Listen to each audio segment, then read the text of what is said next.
Hey everybody, Monarch Oracle with your daily pick a card reading for June 24th, 2022. Today we are using the Divine Abundance Oracle card deck by Tosha Silver and the Goddess Power Oracle by Colette Baron Reed. So, you know the drill. Clear your mind, close your eyes, think of a question or a topic. Open your eyes and then choose one of the three piles. So pile 1 is Amethyst, pile 2 is Desert Rose, and pile 3 is Snow White Agate.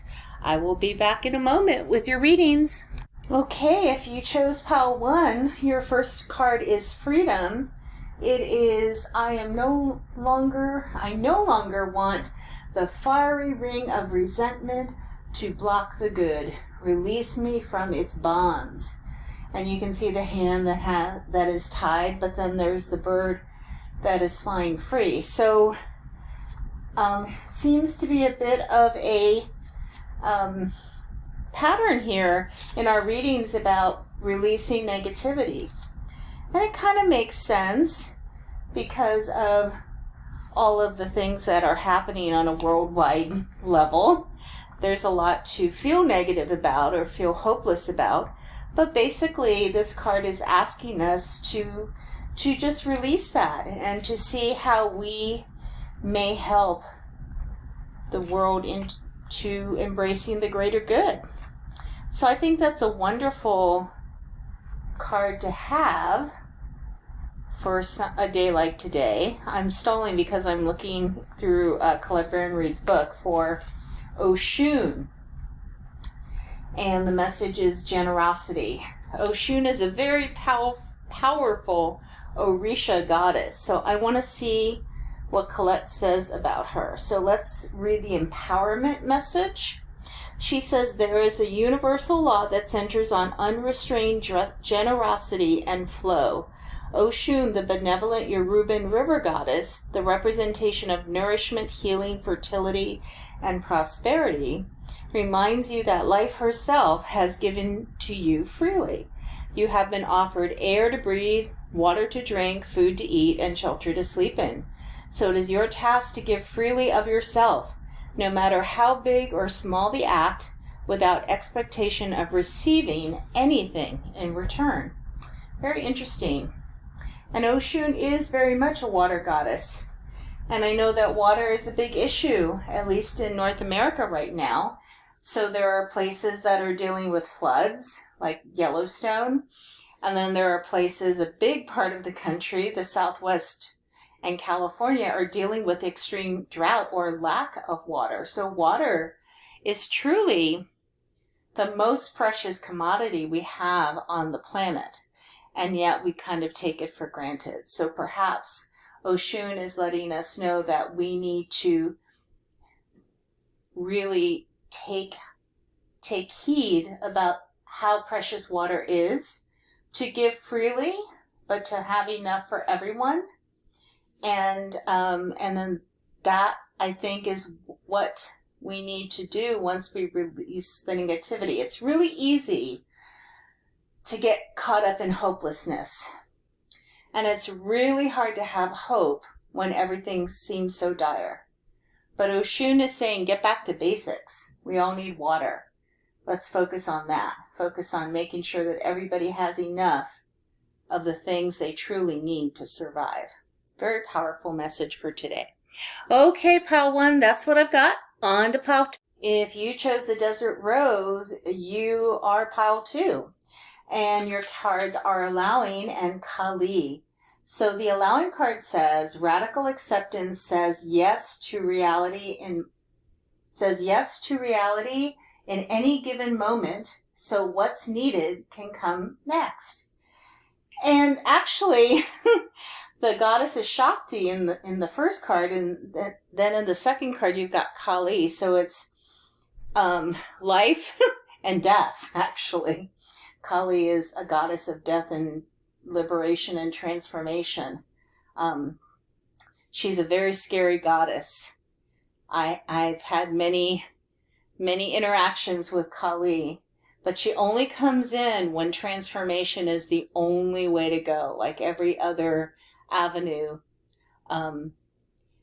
has been blocked. And that transformation through death and resurrection is what is needed.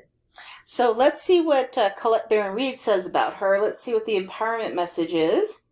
You're being invited by the Hindu goddess of liberation and revolution, Kali, to address the aspects in your own shadow nature that have held you hostage to old ideas that no longer serve who you want to become. You can no longer define yourself by your victim story, that's Luna, and expect to succeed in your life. There is a beauty and liberation that is deep, fierce, and courageous. It rises up from the willingness to break the chains of the past in order to transform into something else. So let me feed Luna really quickly because she's begging for her treats. She got hungry all of a sudden. There we go. Okay. So I have a story. I have a family member that is very closed-minded, closed with their emotions, just closed. And that's the way it's been since this relative was very, very young. And it has really caught up with this person.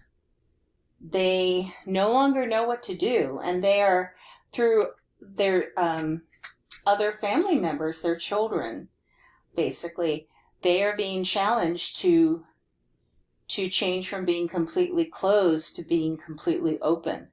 And they're having a very difficult time with it. So in this relative story, they need to allow this dance of life, the Shakti energy, to come in, but they're not, because they're not opening the door to it. So all that is left to do is institute the Kali energy of death and transformation. It's sad that when people aren't willing to change voluntarily, something has to happen in the universe to kind of force that change along. And so that's what this reading is all about. What is it within you or within a situation where Kali needs to step in? I mean, is it really that bad? Is it really to the point where no one is willing to budge even a little bit? And she's got to come in and kind of destroy everything and so people can start over? Is there anything that you can do to kind of keep this from happening? Or if it's going to happen anyway, just embrace it. Accept the radical change and move on and start over. So, little difficult message for you, pile 2 guys, but good luck. On to pile 3. Hi, pile 3. If you chose the Snow White Agate, your cards are Divine Flow and your goddess is Caradwin. I had to figure out how to pronounce it.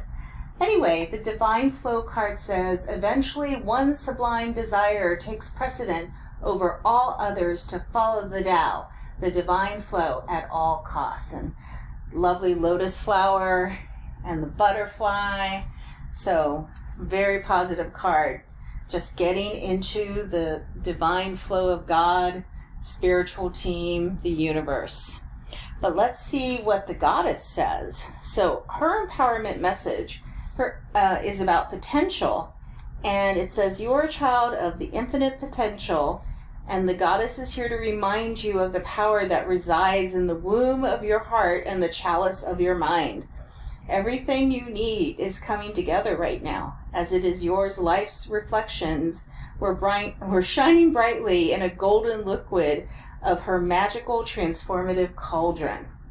Imagine greatness and there will be greatness. Envision peace and there will be peace. Choose love, choose gratitude, choose faith in the divine magic that flows through you.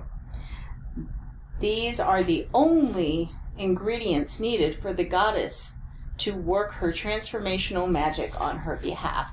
So you brought in the divine flow, and the goddess is there to assist you with that flow. Really beautiful message. Not much more to say. You're there, you're moving in it, and you're going to be able to manifest all the goodness that you want from that divine flow. Okay, everybody, that is my reading for today. Please like this video, subscribe, And feel free to leave any comments that you'd like, and I will be back tomorrow. Take care. Bye-bye.